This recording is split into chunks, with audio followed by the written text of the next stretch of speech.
compartir nuevamente con el grupo ASIS el tema de CPAP, ya que es un tratamiento que está brindando muy buenos resultados según los últimos avances científicos que se están reportando. Y el tema que vamos a tener a cabo es introducción al CPAP nasal neonatal respirando vida desde el comienzo. Como todos sabemos, en forma general, vamos a hacer algo gráfico, ¿no? Para no aburrirnos, porque algunos deben estar postguardia o trabajando. Entonces sabemos como algo así que debemos tener en claro que el CPAP, ¿no? Nasal es la presión positiva continua en la vía aérea. Y esto ha desempeñado un gran papel en el manejo de neonatos con el síndrome de distrés de dificultad respiratoria. Nosotros debemos tener en cuenta que para el uso también de ese dispositivo, ¿no? Entonces, como todos sabemos, tenemos el manual de reanimación ya actualizado, la 7ª edición, donde nos presenta un algoritmo, ¿no? De cómo se va a atender la atención del recién nacido, ¿no es cierto? Y generalmente esto se enmarca en todo recién nacido con algún problema patológico, ¿no? Entonces ese es un algoritmo donde uno tiene que tener claro cómo es que voy a reanimar a mi bebé y qué dispositivo de ventilación va a utilizar, y de preferencia durante las 2 primeras horas de nacimiento o evidenciado ya el problema o la patología, es importante que se inicie el CPAP, ¿no? Y ya según los trabajos de investigación se han encontrado muy buenos resultados donde el niño no presenta o complicaciones, ¿no? Como displasia pulmonar y las atelectasias. Entonces, esto ayuda mucho a la mejoría del recién nacido y aparte también que le evita tener secuelas a futuro. Entonces, tenemos en claro que ya vivimos en una nueva etapa en la asistencia, ¿no? respiratoria del recién nacido enfermo e inmaduro. En la última década ya ha habido una mayor comprensión de estos cambios fisiológicos respiratorios durante la transición fetal o neonatal. Estas podrían usarse para mejorar el soporte respiratorio en la sala de partos, ¿no? Hoy después del nacimiento. La asistencia respiratoria, que esto lo tengo muy en claro, ¿no? Y debemos tenerlos todos en claro, postnatal no debe interferir con los cambios fisiológicos que ocurren naturalmente en los pulmones al nacer y en las primeras horas de vida. ¿Existen cambios fisiológicos después del nacimiento? Claro que sí, ¿no? Tenemos el cambio fisiológico cuando ya los alveolos eliminan el líquido, ¿no? Pulmonar, que esa es puede decir, bioquímico, es un cambio fisiológico bioquímico, ¿no? Donde los canales de cloro, cuando la mamita, cuando el bebé está dentro del vientre materno, jalan el agua, ¿no? Y el alveolo se mantiene con ese líquido, ¿no es cierto? Ahí en el alveolo, ¿no? El líquido. Pero, ¿qué pasa cuando ya la mamita está en tiempo ya de trabajo de parto? Estos canales de cloro ya no van a traer el líquido al alveolo, sino van a eliminarlo, ¿no? Llevándolo así hasta el sistema linfático, tratando de que ya este líquido salga, se reabsorba, ¿no?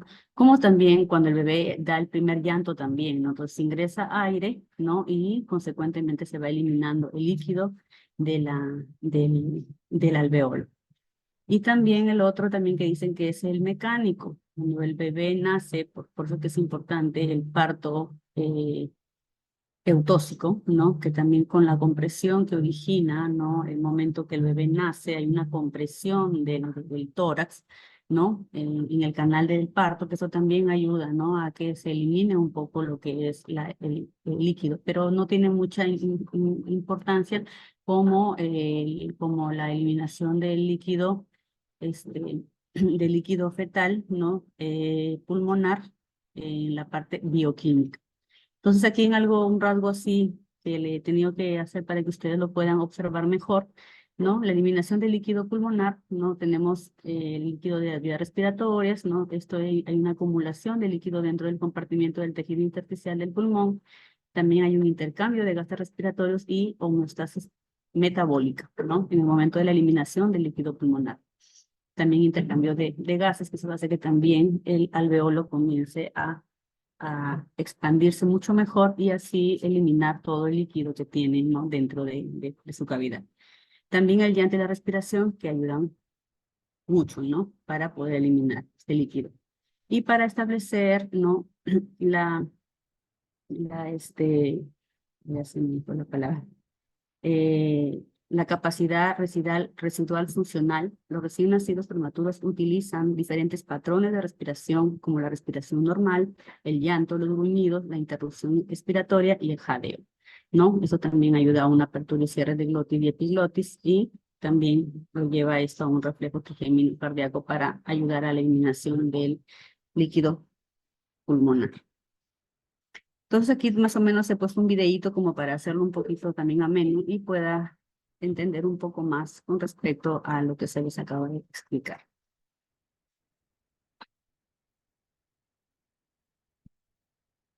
Eso es importante.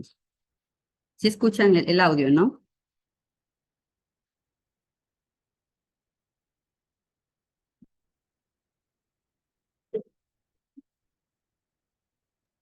Perdón, Magister, no se logra Sí. escuchar el audio del video. ¿Escucha el audio? A ver, creo que sí. Sí, sí, ¿podría volver a compartir su pantalla, enmarcando la Ya, opción que dice compartir con audio, por favor? ya, perfecto, ya está bien.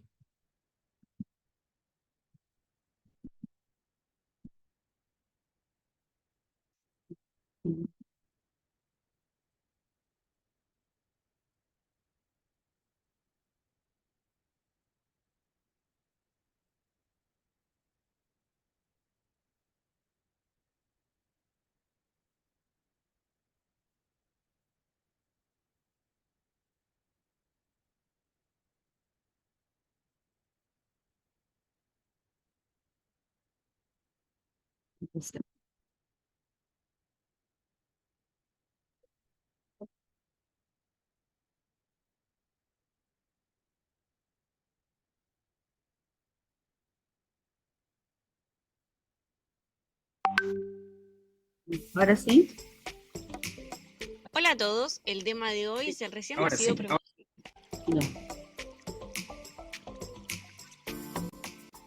Para abordar el tema debemos realizar algunas consideraciones. Se denomina recién nacido prematuro a los menores de 37 semanas. Por otro lado, también se considera el recién nacido de bajo peso, que es aquel que presenta un peso menor a 2.500 gramos independientemente de la edad gestacional.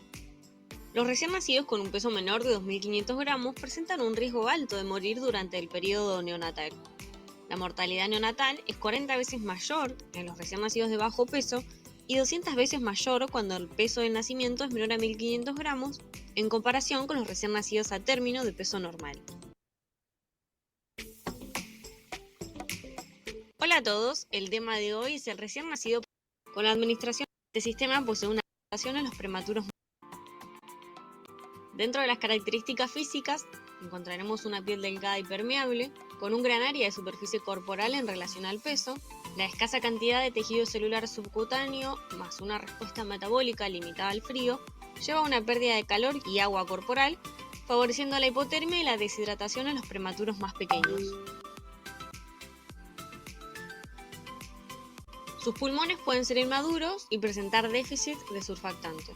El esfuerzo muscular débil puede dificultar la expansión pulmonar y rápidamente se observará un agotamiento que favorece la aparición de apneas, que a su vez son favorecidas por la inmadurez del sistema nervioso. Este sistema posee una red de capilares frágiles y muy sensibles a los cambios de osmolaridad, volumen y presión sanguínea, que conlleva sangrados peri-intraventriculares. El sistema inmunológico inmaduro y las barreras de defensa que se rompen durante la asistencia aumentan el riesgo de padecer infecciones.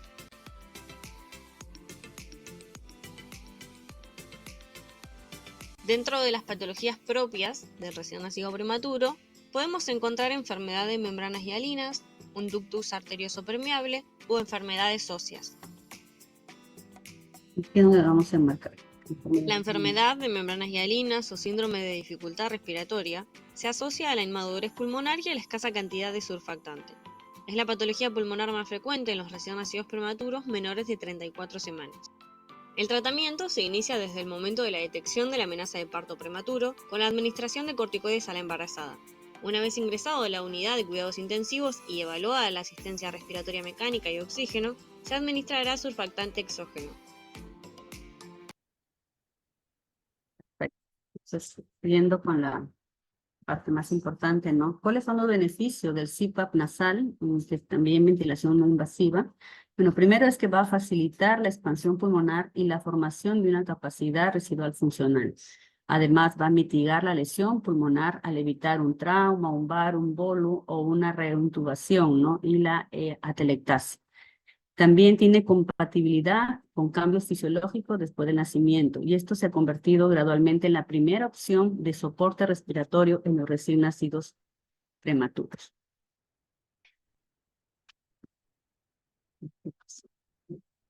Bueno, tenemos varios tipos de ventilación no invasiva, ¿no? Los que son ciclados y los que son no invasivos, sí, ciclados, ¿no? Aquellos que son, bueno, tenemos la presión positiva continua en las vías respiratorias, que es el CPAP, ¿no? CPAP de flujo continuo, y el CPAP de flujo variable.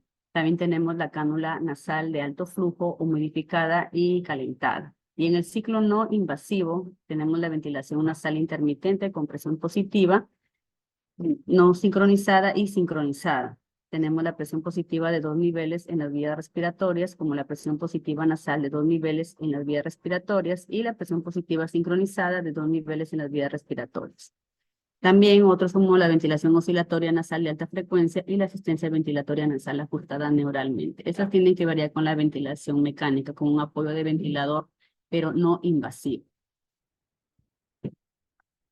El uso de este método es primero para la atención primaria, ¿no? Que se refiere a la atención dentro de las 6 primeras horas de edad, ¿no? Especialmente en recién nacidos prematuros con síndrome de distrés respiratorio. Después también de una extubación y apnea del prematuro.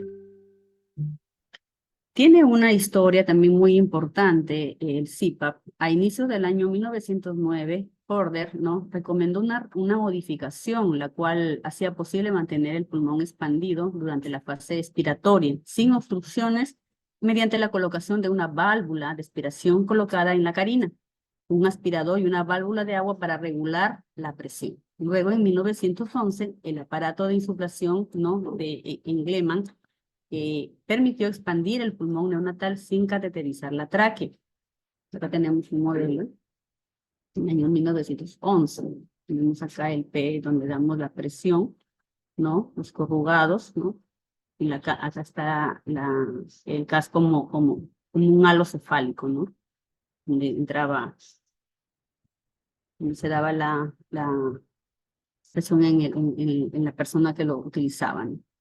La CPAP es una forma de ventilación no invasiva, ¿no? Ya en el año 1914, la técnica de CPAP de recién nacido fue publicada por primera vez por el profesor August Ritter von Reus, entonces director del departamento de recién nacido de la primera clínica universitaria de la mujer en Alemania y considerado el primer neonatólogo pediatra.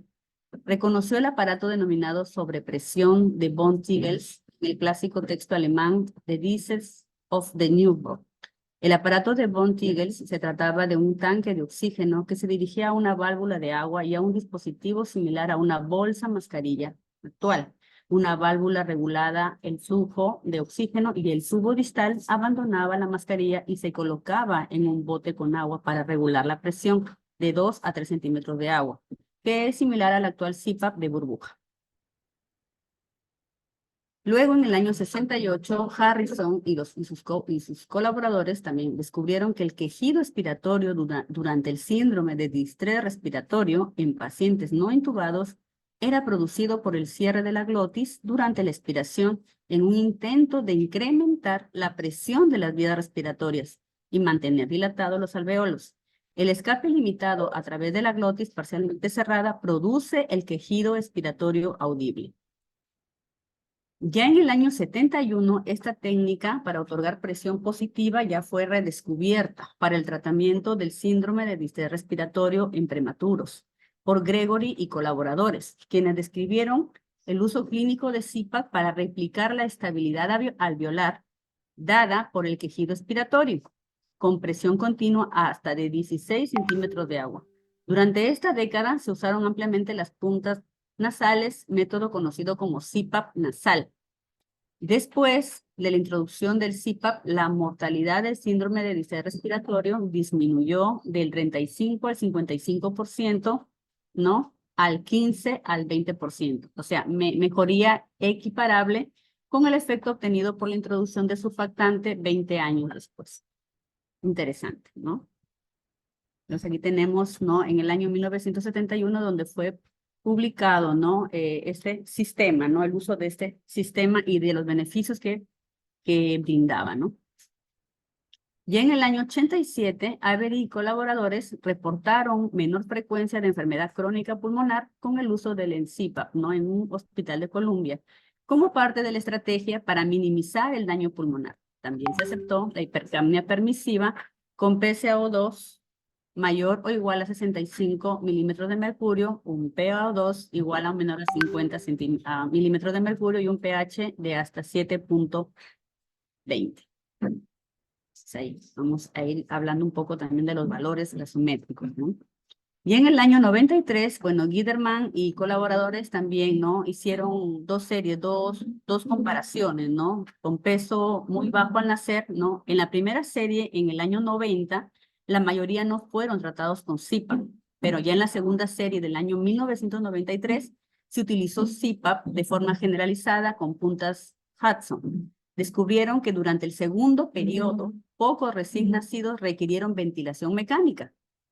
No se encontraron diferencias en la mortalidad por enfermedad pulmonar crónica. Y en el año 94, Lindner y colaboradores también hicieron un estudio similar en el recién nacido con peso extremadamente bajo al nacer, es decir, menos de 1000 gramos. Y observaron que generalmente requerían intubación y ventilación mecánica durante la reanimación. Y en el año 96 ya aplicaron puntas nasofaringeas en la sala de partos y una presión inicial entre 20 a 25 centímetros de agua. Posteriormente se disminuía la presión de 4 a 6 centímetros de agua. Y este grupo ocasionalmente recibía ventilación mecánica a través de las puntas nasofaringeas hasta mejorar el esfuerzo respiratorio. El porcentaje de recién nacidos que no requirieron intubación ni ventilación mecánica fue del 25%, comparado con el 7% del año 1994. Además, tuvieron menor frecuencia de enfermedad pulmonar crónica, hemorragia intracraneal y menos días de estancia hospitalaria. No se encontraron diferencias en la mortalidad. Y luego en la evaluación subsecuente de la estrategia también de INSURE, intubación, surfactante y extubación rápida, también demostró que incluso los recién nacidos con síndrome de distrés respiratorio grave que requerían surfactante podían ser tratados con CPAP.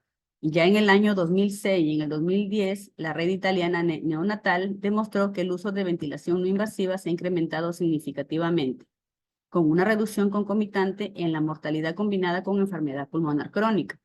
Y en Israel también se asoció ventilación no invasiva con menor intubación y menos displasia broncopulmonar. Y ya en Vernon, Oxford, Newark, el uso de ventilación no invasiva se incrementó del 10% en 2006 al 33% en el 2015. Es decir, que ya quiere decir que a más de 30 años ya de crear estrategias de soporte ventilatorio, el uso de CPAP ha vuelto a ser foco de las innovaciones en el manejo de neonato con falla respiratoria. Entonces ahí ven a mi bebito feliz, ¿no es cierto? Muy bien. Entonces tenemos que tener cuáles son las consideraciones fisiológicas que debemos de tener, ¿no? Para el uso del CPAP, ¿no? Entonces ya sabemos que la base fisiológica pulmonar para tratar al recién nacido en un estado crítico consiste en la optimización de la ventilación perfusión. Esto es igual al equivalente 1, ¿no? La ventilación sabemos que es el volumen tidal o volumen corriente, ¿no? Llamado también fisiológico, que es de 4 a 6 milímetros por kilogramo de peso. Y esto alcanza, ¿no? Que los alveolos, ¿no? Que alcanza los alveolos y los expande, ¿no? Manteniendo una ventilación minuto, ¿no? Óptima y niveles de CO2 normales entre el 35 y 45 milímetros de mercurio. Eso es un dato muy importante que debemos tener nosotros las enfermeras que trabajamos en las unidades críticas. Los valores tanto del CO2, el PCO2 y el pH.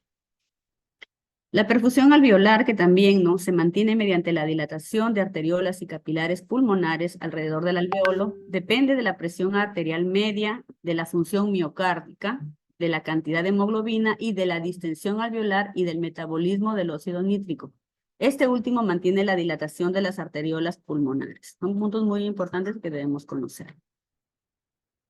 Luego, las alteraciones en la relación ventilación y perfusión, esto conducen a discordancia y presencia de cortocircuito. Es decir, que la ventilación, perfusión, cuando es menor de 1, esta es la causa más común de hipoxemia.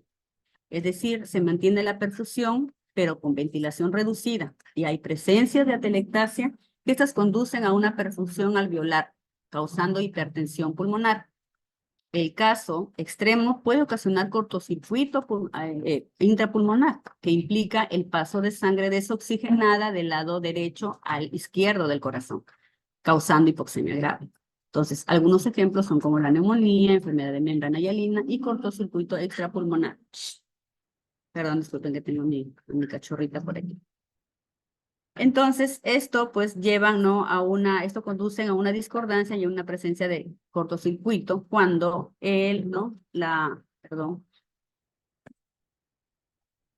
Entonces, cuando el reclutamiento alveolar temprano es esencial para mantener una ventilación óptima y prevenir morbilidades también. Y esto se logra mediante el uso de presión positiva continua de la vía aérea o presión positiva al final de la expiración.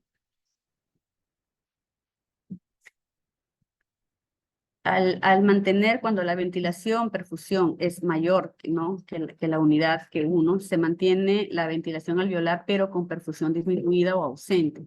Esto, bueno, equivale al incremento del espacio muerto y retención de CO2. Se observa cuando se produce sobredistensión alveolar, ocasionando estrechamiento de las arteriolas hasta el punto de causar hipertensión pulmonar y un cortocircuito intrapulmonar. La ventilación de recién nacido también depende del calibre de las vías respiratorias, la resistencia que tengan ellas, ¿no? Y la rigidez pulmonar reflejada por el colapso alveolar, presencia de atelectasia, ¿no? Lo cual indica distensibilidad, que hablamos de la complianza, ¿no? Pulmonar. La distensibilidad pulmonar es la propiedad de los pulmones y de la caja torácica para distenderse y se define como unidad de cambio en el volumen, por cada unidad de cambio de la presión. Es decir, que en el síndrome de distrés respiratorio, la distensibilidad es extremadamente baja, ya que presenta cambios mínimos de volumen por unidad de presión. Entonces, ¿cuáles son los efectos fisiológicos, ¿no? Respiratorios deseados de CPAP? El CPAP, ¿no? Trabaja en la mecánica pulmonar al mejorar la oxigenación. Entonces, la disminución en el CO2 es secundario al incremento de la superficie de intercambio gaseoso. Mantiene la presión inspiratoria y expiratoria por encima de la presión ambiental, resultando un incremento de la capacidad residual funcional y mejoría desde la distensibilidad pulmonar, disminuyendo así la resistencia de las vías aéreas en un neonato con mecánica pulmonar inestable. Es decir, que esto permite un mayor volumen de un intercambio por unidad de presión y con la consecuente reducción en el trabajo respiratorio y estabilidad del volumen mínimo.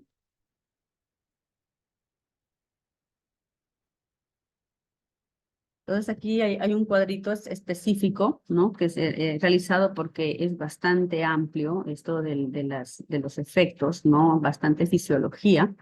Entonces, es importante entonces tener en claro, ¿no? Que los efectos respiratorios fisiológicos deseados aumenta la capacidad funcional residual, estabiliza la caja torácica. También va a actuar como un soporte de las vías respiratorias y el diafragma. Recluta y estabiliza los alveolos. Previene el colapso alveolar al mantener distensión. Disminuye la resistencia de la vía aérea. Disminuye el trabajo respiratorio, ¿no? Mejora la relación ventilación-perfusión y aumenta el intercambio gaseoso, mejorando así la oxigenación. Conserva el surfactante, reduce la apnea y reduce el cortocircuito intrapulmonar. Entonces aquí yo les he puesto, ¿no? Los efectos benéficos, ¿no? Del CPAP, que son creados, pues lógicamente, ¿no? Ya un poco más específico, ¿no?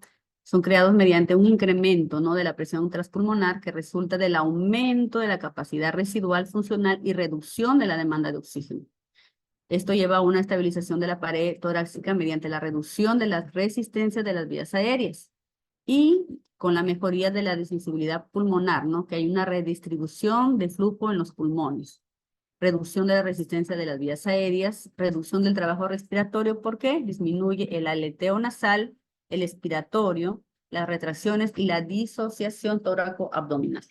También disminuye la taquimia y el índice de trabajo expiratorio. Preserva el surfactante endógeno al mantener una capacidad residual funcional óptima y favorece la síntesis y liberación de surfactante. También incrementa la oxigenación mediante el aumento de la capacidad residual funcional reclutando alveolos atelectásicos, lo cual incrementa la superficie de intercambio gaseoso. Y esta disminuye la vasoconstricción y por lo tanto los cortocircuitos intrapulmonares con la consecuente reducción de los niveles de PCO2. Acá tenemos los valores, nos pueden observar en el cuadro, valores gasométricos de referencia durante el periodo neonatal en la primera hora de vida, ¿no? Entonces es importante conocerlos, tenerlos en claro. Esto es algo muy básico para nosotras, que tenemos que tenerlo presente, ¿no? Entonces un pH en el pretérmino de 7.28 a 7.38 y en el término de 7.30 a 7.35. El PCO2 es 35 a 45 milímetros de mercurio en un bebé pretérmino. Y en el término de 35 a 45 no varía, se mantiene. Y el PO2, no, de 50 a 80 milímetros de mercurio. Y del término de 80 a 95 milímetros de mercurio. Ahí sí varía un poco más. Entonces, seguimos con estos efectos benéficos, ¿no? Que al estabilizar, ¿no?, la pared torácica mediante la reducción de la resistencia de las vías aéreas, esto disminuye el trabajo, bueno, esto ya lo, ¿no?, disminuye el trabajo respiratorio y mejora la relación ventilo-perfusión, ¿no? Mantiene también las vías aéreas mediante aducción de las cuerdas vocales y aumento del calibre de las vías aéreas, reduciendo la posibilidad de apnea obstructiva y disminuyendo la resistencia. Entonces, el objetivo del CPAP es lograr la presión más baja posible para mantener los alveolos abiertos sin sobredistensión. Sabemos que si hay sobredistensión, podemos originar ya un problema, ¿no?, severo.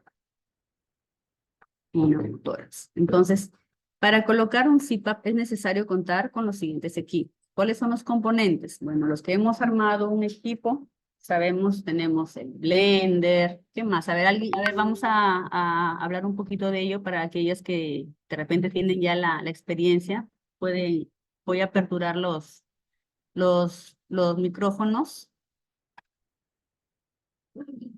Colegas. Vamos a leer por el...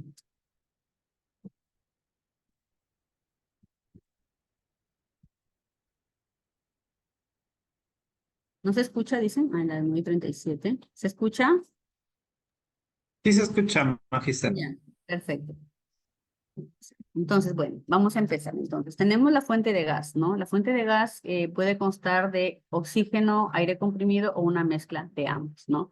En algunos hospitales ya el aire comprimido y el oxígeno, ¿no?, están ya, tienen sus conexiones, ¿no? Los hospitales grandes generalmente, ¿no? Nivel 4, como el Rebagliati y el Almenara. Los hospitales como nivel 3, ¿no?, donde tenemos una unidad de cuidados críticos, no contamos a veces con el aire comprimido y se tiene que utilizar los balones, ¿no? Entonces, en ese caso, sí, tenemos que estar también atentas cuando esté ya por terminarse, porque también el sonido, el ruido y el que se termine también puede evitar un poco esto. Cortamos, ¿no?, el fío, ¿no? Tenemos que darle demasiado fío o también cortamos el reclutamiento alveolar. Entonces, eso también se pierde. Entonces, es importante estar al tanto cuando ya se estén por terminar estos aires comprimidos, ¿no? El mezclador de gas o blender que controla la fracción inspirada de oxígeno administrada, la cual sirve como pauta para valorar la respuesta al tratamiento y en algunos casos la necesidad de ventilación mecánica o con orientación para el destete.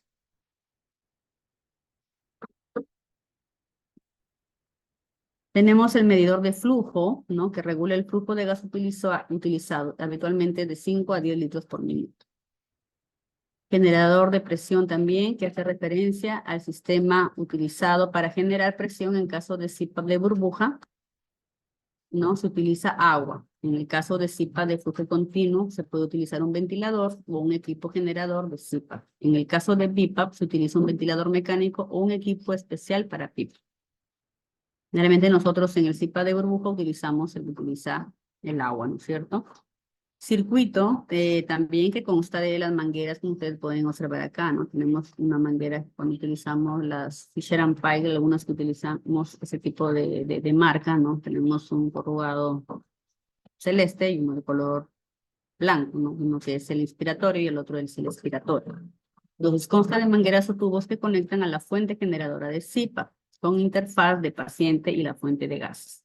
Debe tener una rama inspiratoria, la cual proporciona al neonato un flujo de gas calentado y humidificado, y una rama expiratoria, la cual se conecta al generador de CPAP, y de que depende la presión continua.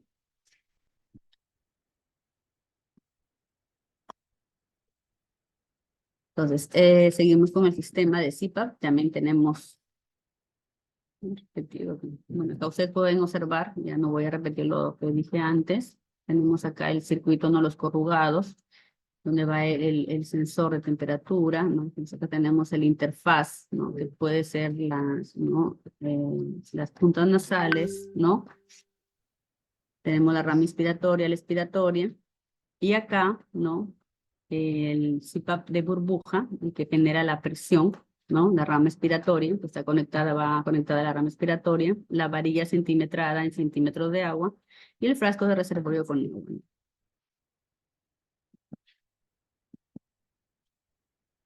Entonces, la cámara de humidificación y control de temperatura tiene la función de prevenir daños en la mucosa y el epitelio respiratorio debido a los efectos del gas frío y seco, los cuales incluyen sequedad de la mucosa con mayor irritación, parálisis ciliar, con aumento de infección nosocomial y secreciones más espesas. La temperatura debe mantenerse alrededor de 37 grados centígrados. El interfaz se refiere a la pieza que conecta el generador de presión hacia el paciente a través del circuito e incluye mascarilla facial, mascarilla nasal, lo que les decía, puntas nasales, cánulas nasofaríngeas, tubo endotraqueal. La interfaz se fija a la cara del paciente utilizando un gorro u otro dispositivo. Entonces acá también tenemos el número, ¿no?, que vamos a utilizar. Entonces menos de 700 gramos, ¿no? Acá está el número de cánulas sugerido por tamaño, por número 0 del 1 al 5 y tamaño French 10, 12, 13, 15, 16, 20, ¿no? Entonces si pesa menos de 700 gramos tiene que ser un número 0, ¿no? De cánula sugerido, o tamaño en French 10, 10 French. De 700 a 1250 gramos de un tamaño sugerido 1 o de 12 French. 1250 a 2000 gramos 2 y 13 French. 2000 a 3000 gramos, número 3 o 15 French. Y mayor de 3000 gramos, 4, número 4 o 16 French. ¿Cómo vamos a conectar? ¿Cuáles son los pasos básicos para conectar, no, el sistema, ¿no? Entonces, conectar la fuente de gas al mezclador de gas y del medidor de flujo. Nosotros debemos conectarnos, ¿cierto? Entonces, conectarlos a los puntos de oxígeno, ¿no? Y de aire comprimido. Conectar el generador de presión o generador de CPAP, ¿no? Entonces también cuando lo conectamos. Conectar la cámara humidificadora al generador de CPAP y colocar la bolsa de agua. No se preocupen que esto lo vamos a ver en un video, ¿no? Entonces ustedes pueden ver, observar aquí. Entonces ya está conectado hacia los puntos de oxígeno. Luego tenemos aquí el blender o el mezclador de oxígeno, que es el que estoy aquí redondeando, ¿no? Entonces aquí va a ir en el flujómetro, ¿no?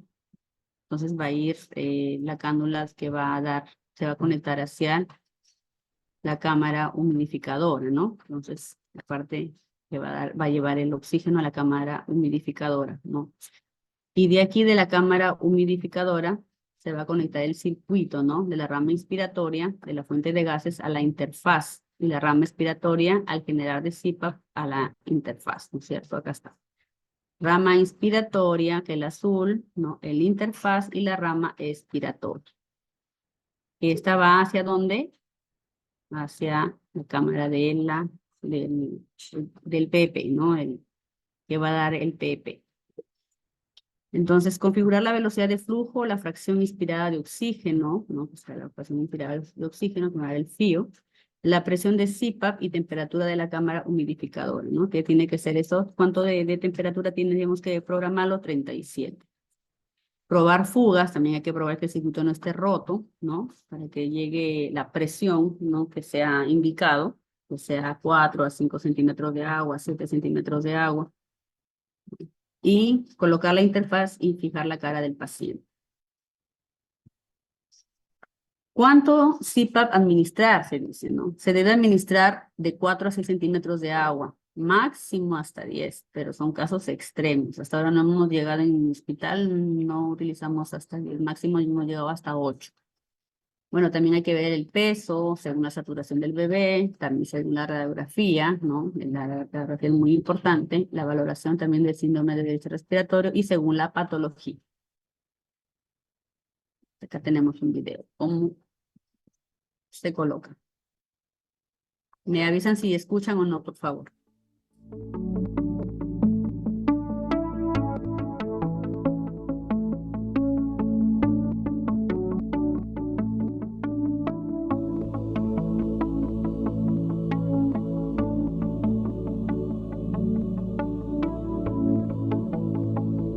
Circuito, los gorritos, tubo flexible para la conducción del oxígeno, recipiente generador de presión, adaptador para el blower.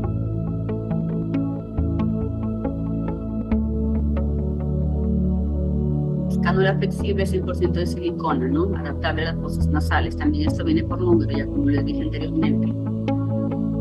Jugados, ¿no? Es para poner el PP, ¿no es cierto? La centimetrada de gran extensidad debido al diámetro. Aquí se va a introducir el agua.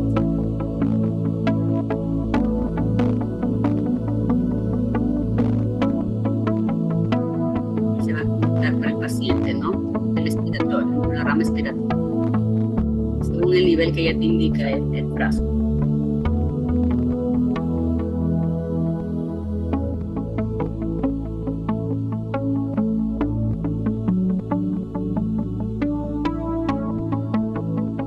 Diferentes tamaños según el peso también del bebé.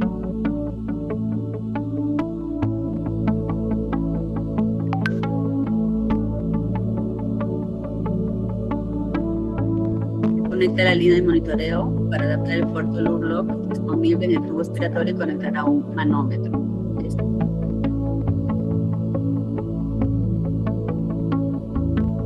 A medir cuánto llega de pipi. Conecte los tubos respiratorios, uno de los puertos de la cámara. Está el tubo flexible que les decía que va conectado al flufómetro, ¿no? Acá está el blender que me va a dar el FIO2. Cinta hidrocoloide para evitar que haya mucha presión de originar alguna lesión. El bebé tiene cuidado de enfermería.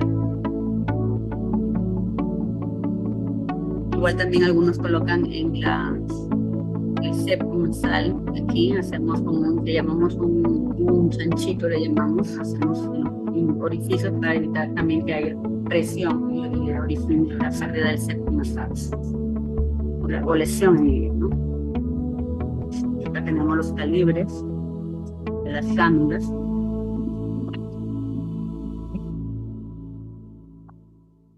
Muy bien, continuamos. Entonces, cuidados de enfermería en el CPAP neonatal.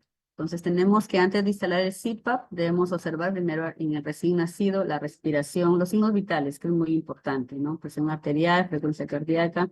La parte clínica también es importante, observar cuánto va cuántas respiraciones por minutos tiene, ¿no? 70, 80, mi bebito tiene uso de los accesorios, ¿no? De los músculos respiratorios, ¿no? Observo que está muy polimnéico, ¿no? Según del tórax, hay un hundimiento, ¿no? De tórax, también se observan las costillitas en el momento que respira, ¿no? Hay jadeo. Entonces, todas esas observaciones no son muy importantes. El estado neurológico también del bebé, la distensión abdominal también es muy importante observar. En la preparación del CPAP y el equipo, como hemos observado, ¿no? Tenemos que tener en claro las fuentes de gases, ¿no? Debemos seleccionar el equipo, debemos, ¿no? Utilizar ya el blender o el sistema de ventilación, ¿no? Para dar, ¿no? El CPAP, el sistema de humidificación y calefacción de los gases. Debemos armar el circuito, programar flujo y parámetros indicados y probar el circuito también, ¿no? El interfaz nasal ya sabemos que puede ser Hudson número de 0 al número 4, según el peso de residencia.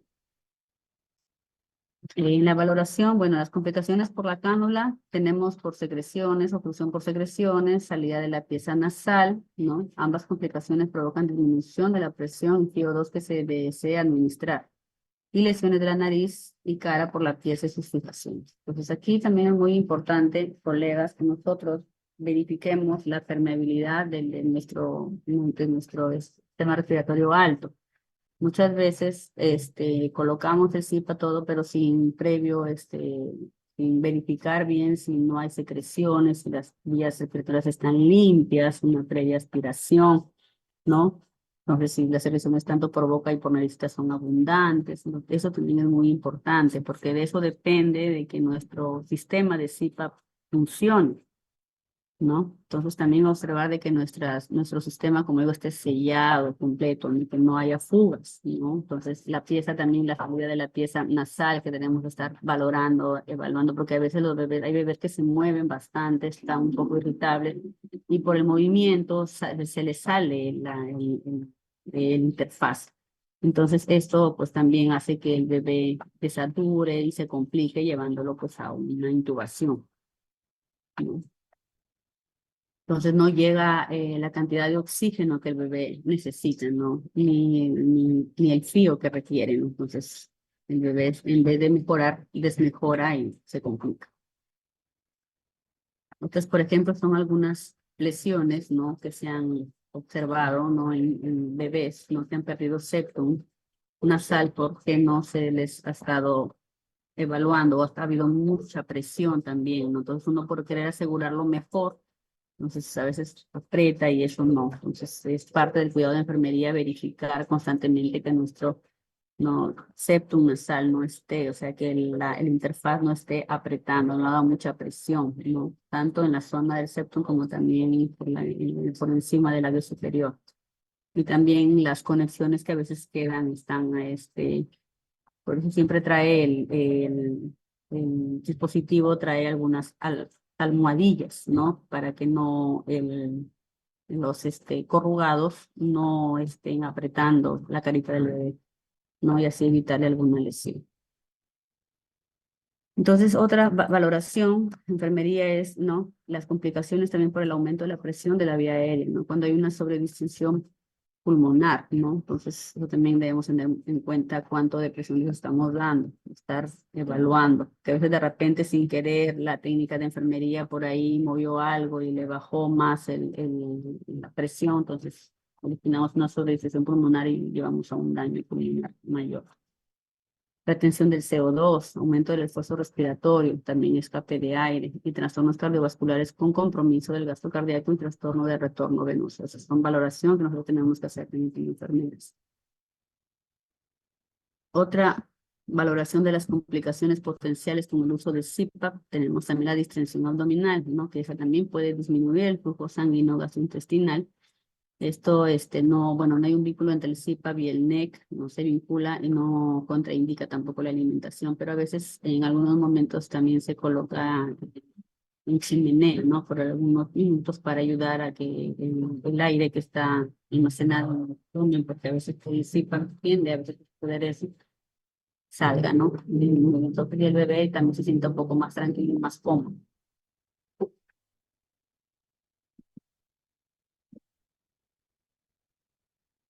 Entonces, dentro de la evaluación respiratoria también debemos observar frecuencia respiratoria, usar el Silverman, ¿no? Las puntuaciones también debemos verificar, también el esfuerzo respiratorio, color y percusión.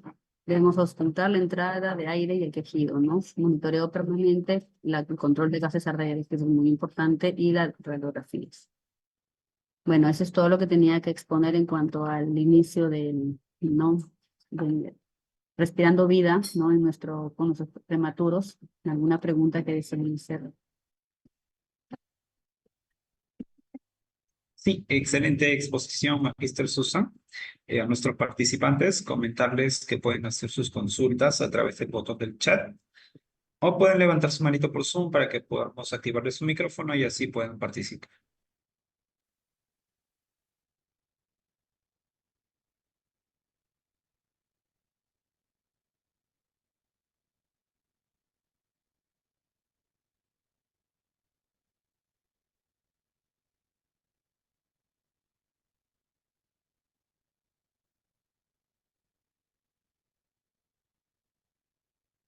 Ya. ¿En qué caso se usa TP de 8 centímetros de agua? Ese generalmente cuando los bebitos presentan los gases arteriales, o sea, hay una alteración, ¿no? Cuando el CO2 está muy por encima de lo normal. Entonces, yo les coloqué ahí un valor del CO2, ¿no? Que era entre, vamos a gozarlo, que lo quede claro.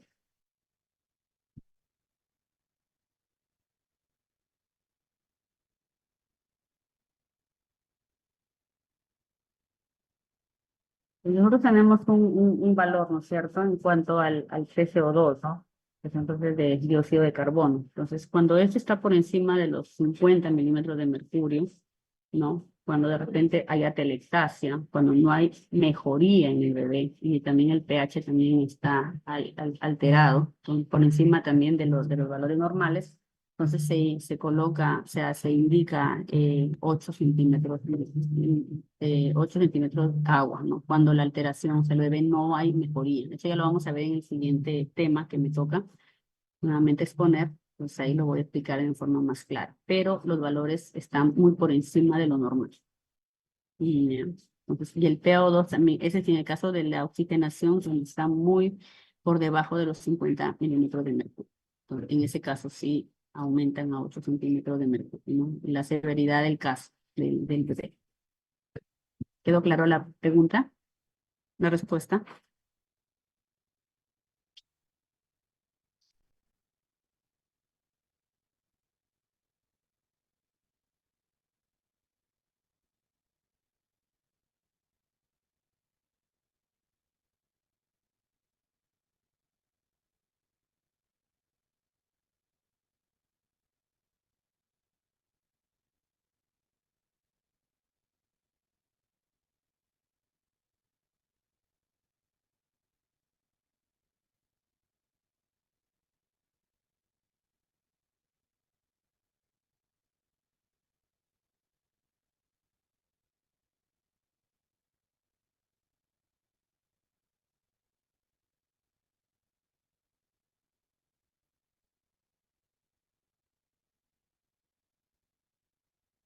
Sí, recordar a nuestros participantes que para que podamos activarles su micrófono, tienen que levantar su manito. Vamos a iniciar por orden.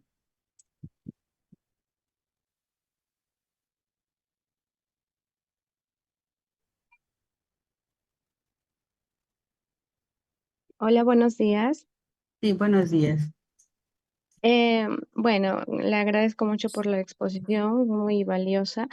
Y mi duda es respecto a la nebulización de los bebés que están con el PRON nasal recibiendo este sistema de oxigenoterapia que es el CPAP, porque hay unos nebulizadores que vienen del equipo del ventilador mecánico Drager, que es como una campanita ovalada cerrada que se agrega ahí el cloruro y bueno, cuando el paciente está intubado se conecta al circuito y esta nubecita que recibe en la nebulización ingresa directo por el tubo, pues, ¿no? Entonces, tuve una oportunidad en la que un bebé estuvo en la unidad recibiendo el CPAP y tenía indicado la nebulización cada 6 horas.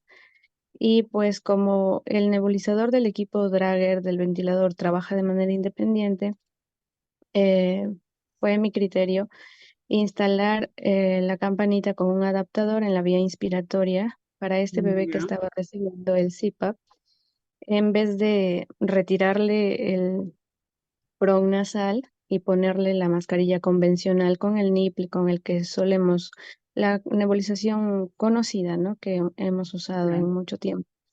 Quería saber si hice bien, hice mal, funciona esto, no funciona, porque según mi criterio, la nubecita entraba por el corrugado de la vía inspiratoria y se dirigía al PRON nasal. Ujú. Entonces, eso quería saber si me puede orientar. Ya. Lo que pasa, bueno, en este caso el Dragger sí trae su dispositivo. Ahora, nosotros lo que queremos es dar presión al bebé, porque el CPAP tiene esa función de dar presión y mantener, ¿no? El oído expandido. Entonces, ¿qué pasa cuando nosotros usamos la nebulización, la que utilizamos, ¿no? Con los niños, ¿no? Sanos. Entonces, solamente lo que da es, ¿no? Va a humidificar las vías aéreas, ¿no? Las humidifica para ayudar a eliminar las secreciones. Entonces, pero en el caso de ellos, se le coloca, ¿no? Se va a humidificar para que elimine las secreciones, pero no se le va a dar la presión que necesita. Lo estamos oxigenando, sí, le estamos dando el frío, bueno, al 100%, ¿no? Porque se hace al 100%, entonces, pero vamos a quitar el reclutamiento al violar. En mi caso, en mi experiencia, yo creo que tú sí has hecho un buen, ¿no? Porque el interfaz, ahora sí, el interfaz es el pronasal, que es como tipo mascarilla, me parece que sería mucho mejor, mucho más beneficioso. Con el PRON nasal sí, porque igual, o sea, hay una humidificación, está ingresando, ¿no? Humedad para ayudar a que esas secreciones que el bebé está acumulando las pueda eliminar, ¿no? De manera más fluida y no está perdiendo presión. A mí me parece que está bien.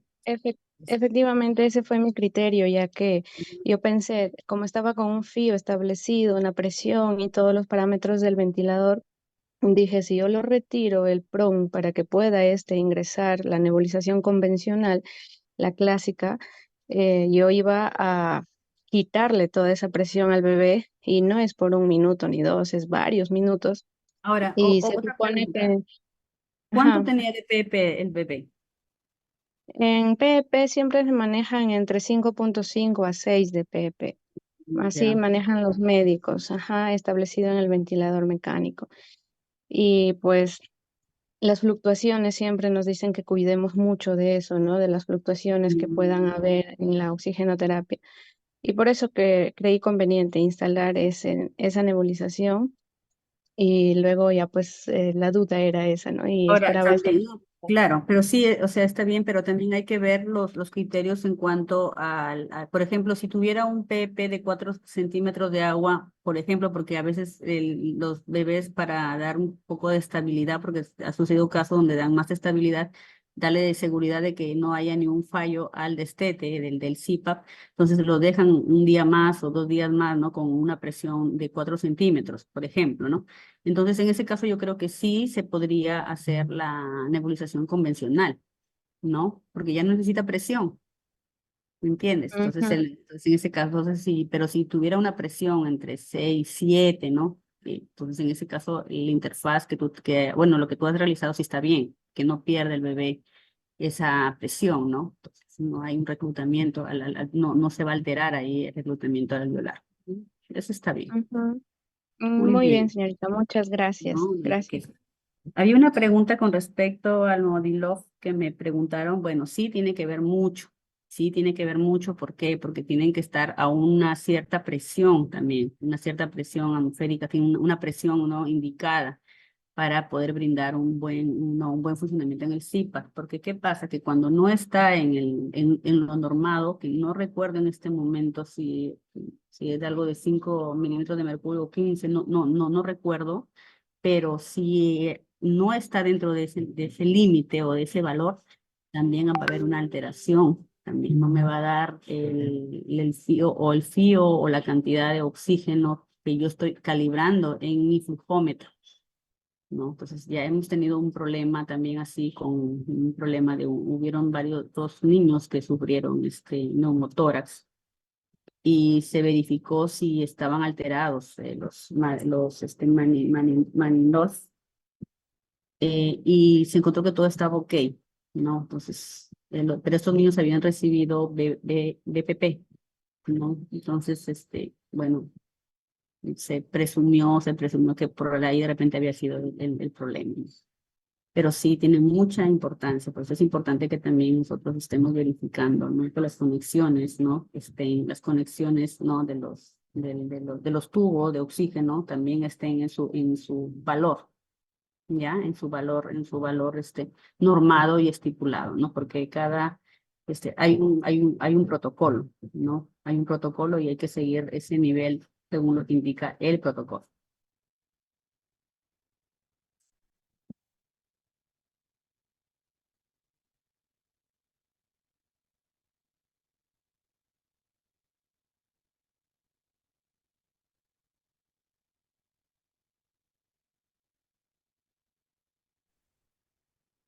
Sí, buenos días.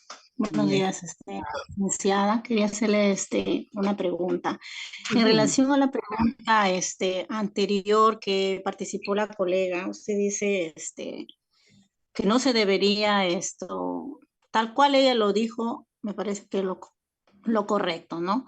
Pero como ustedes dicen, ustedes nos podrían presentar un protocolo, porque no vamos a decir si me parece, me pareció bien, ¿no? O sea, acá Mm, tenemos que regirnos por un protocolo, ¿verdad? No sé si Claro, a través del ustedes nos podrían proporcionar un protocolo, porque esto es importante, para eso nos estamos, digamos, capacitando para poder, afianzar más nuestros conocimientos y ver, ¿no? Que cuando es un PIB de 5 a 6, definitivamente vamos a tener que instalar un humidificador en la línea inspiratoria. Y con lo otro, en el tipo de la nebulización convencional, ¿no? claro. Entonces, es como un estándar y eso lo orienta o lo rige los protocolos que tenemos en la institución. Disculpe, yo no he Ujú. estado al inicio No se preocupe, de la no, no. presentación. Pero sí está bien. Sería Está bien. de que ustedes nos podrían facilitar o proporcionar un protocolo. No sé en qué institución trabaja, disculpe, yo no entré al inicio Ya. de la Mire, exposición. ya. Los Esto, protocolos generalmente, a ver, los protocolos nosotros sí no nos guiamos de los protocolos internacionales, ¿no? Hay algunos protocolos que sí se han realizado en los hospitales, ¿no? Que se realizan como guías clínicas, ¿no? Del manejo de ujú, este tipo de, ¿no? De complejidades y manejo del uso del SIPA, ¿no? Pero claro. no hay o sea, no hay un consenso en cada hospital, ¿no? Por ejemplo, ya, el cambio de los corrugados que uno hace de un SIPA. En una bibliografía tú vas a encontrar, sí, como son al aire libre, están expuestos cada 7 días. Otros te dicen cada 15 días, pero otros te dicen cada 24 horas. Pero sabiendo que en nuestro país, ¿no? O sea, estamos falta de insumos médicos, entonces nosotros no nos conviene cambiarlo cada 24 horas, ¿no? Entonces, sí, cada 7 días o cada 15 días, pero también ahí viene, pues, ¿no? La gran pregunta, ¿no? Entonces, la institución se regula de acuerdo también al conocimiento, a la base científica y al insumo que tiene, ¿no? Más el cuidado de evitar alguna infección en el bebé. Entonces, nosotros, por ejemplo, en mi hospital, tenemos un protocolo de cambiar, por ejemplo, las jarritas, ¿no? Las jarras que da la presión, ¿no? Del PP, lo cambiamos cada 24 horas, ya que no podemos cambiar todos los corrugados las 24 horas, pero sí los cambiamos cada 7 días, ¿no? Y en cada hospital también creo que tienen una normativa de los cambios de los corrugados, tanto del ventilador como de los SIPA, Claro, ¿no? o sea, yo me refería al sistema de nebulización, ¿no? Claro, el sistema De de no estar nebulización, cambiando sí. Yo les voy a las dejar presiones. mi correo electrónico para enviarles los protocolos universales, porque generalmente los protocolos los sacan los países no desarrollados y nosotros nos guiamos de ellos. Sí, yo creo Pero que en sí, cuanto a los campos de presiones, me parece que es acertado tener, no que me pareció, sino me pareció, ¿no? O no, sea, sino que es eso va a una base para poder fundamentar lo que estás haciendo. Ahora, lo que yo quería decir, no sé, es la experiencia de Sí, ustedes en cuanto a al humidificador donde tiene que drenar el sistema de agua. ya, Bueno, yo he podido observar que muchas veces no llega el agua hasta la línea donde indica, ¿no? O sea, el drenaje del agua digamos, en la humidificación no drena porque hay una línea negra ahí, claro, sí simplemente entiendo. está. No sé si ustedes han podido observar, ver, ¿no? O sea, hay un poco de agua al ras nada más de la plataforma de metal. Muy pocas veces he visto que llega a esa línea. Claro, la humidificación dará o dependerá del calor, pero no sé si en experiencias de ustedes han podido ver si es que el agua verdaderamente para la Ya, humidificación llega a esa línea, ¿no? Dependerá del tipo de temperatura, pero yo en todas las veces que yo estoy pero trabajando, el sí, circuito que uno utiliza, ya, bueno, nosotros usamos el Fisher and Paykel, ¿no?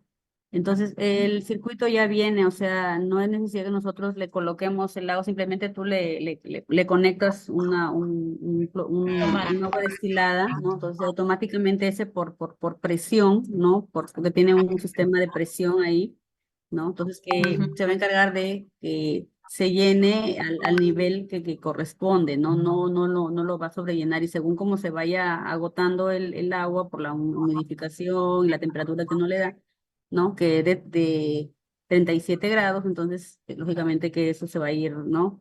Evaporizando, entonces automáticamente es como tiene un circuito que se encarga de que el agua se llene automáticamente, entonces no es necesario de que, o sea, de que tú te estés preocupando porque se llene en la línea, ¿no? O sea, porque yo creo que el Hudson no tiene una línea. Ahora, lo que sí tienen línea son los de los ventiladores, los humidificadores de los ventiladores, que ese sí hay que estar llenándole cada vez que vemos que ya está por muy debajo de la línea, ¿no? ¿Ustedes utilizan los Fisher and Paykel o utilizan otro tipo de dispositivo de sitio?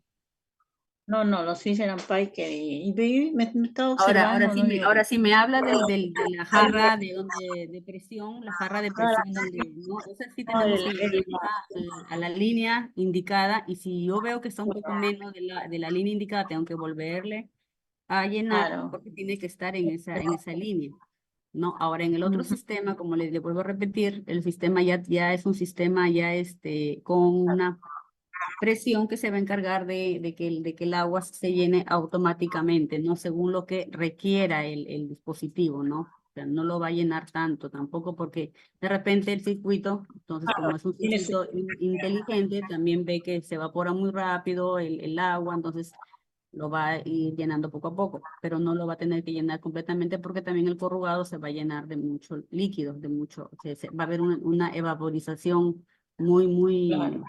¿no? Muy grande que todos los corrugados van a mantenerse muy húmedos, ¿no? Entonces eso también altera un poco, ¿no? Todo el Hermano, sistema. sí, altera el sistema, pues, ¿no? Entonces, Porque esa era mi al pregunta. llenarse de agua llega hasta el sensor, ¿no? El sensor donde está cerca al interfaz, ¿no? Y eso también ese sensor se moja, se humedece y da también un mal dato de temperatura, ¿no? O entonces que está muy frío y comienza a sonar el humidificador, ¿no? Entonces, por eso es importante que este circuito, pues es un circuito inteligente que no hace que se llene completamente o no esté muy lleno ¿no? el humidificador, la jarrita humidificadora, para evitar justamente ese tipo de complicación, ¿no? En el momento que se está Sí, dando la oxigenación. gracias, eso es lo que era No, mi inquietud, no, porque observar que al ras nada más hay el agua, el agua, el agua, el agua, y a veces mm, hay, pues, como dices, unos cambios bruscos de temperatura, porque entre la temperatura y el agua que humedece, entonces se produce ya se genera demasiado vapor de agua, ¿no? no, también otra Y cosita más, hay que ver también que nuestros cables también estén operativos, tanto el cable no azul de temperatura y el cable de color amarillo. Porque ¿qué pasa? Que a veces nos quitamos tantos años, tanto tiempo, que a veces no nos damos cuenta que también el cablecito, o sea, está malogrado y lógicamente no regula la temperatura y no da un buen dato. Y siempre para que suena y suena y suena y suena. Entonces, todo eso hay que revisar. Por eso digo, decimos que nosotros como enfermera debemos verificar todo el sistema del circuito de CIPAP, todo, no tanto el momento que preparamos el CIPAP como sus cables, como su humidificador, ¿no? En nuestro caso, nosotros tenemos a veces unos humidificadores que ya tienen como 10 años, ¿no? Unos cables que ya están bastante saneados y entonces ya cuando ya no dan, tenemos que pedir solicitud para que nos compren, ¿no? Y eso también demora. Entonces también es importante verificar, ¿no? Que los cables también estén en un buen estado, ¿no? En buen funcionamiento. claro, porque cuando están en mal estado te emiten una señal, ¿no? De Sí, alarma, o no de puedan alarma. tener experiencia estando mal, no creo que no genere una alarma, ¿no? Pero en ese sentido sí tratamos de verificarlo, que todo esté operativo. Muchas gracias. No, también, licenciada, muchas gracias por su pregunta.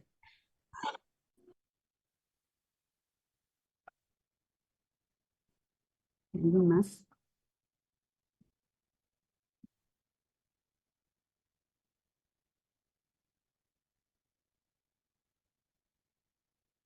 Sí, si no tuvieran alguna otra consulta, entonces podemos dar inicio con el siguiente tema.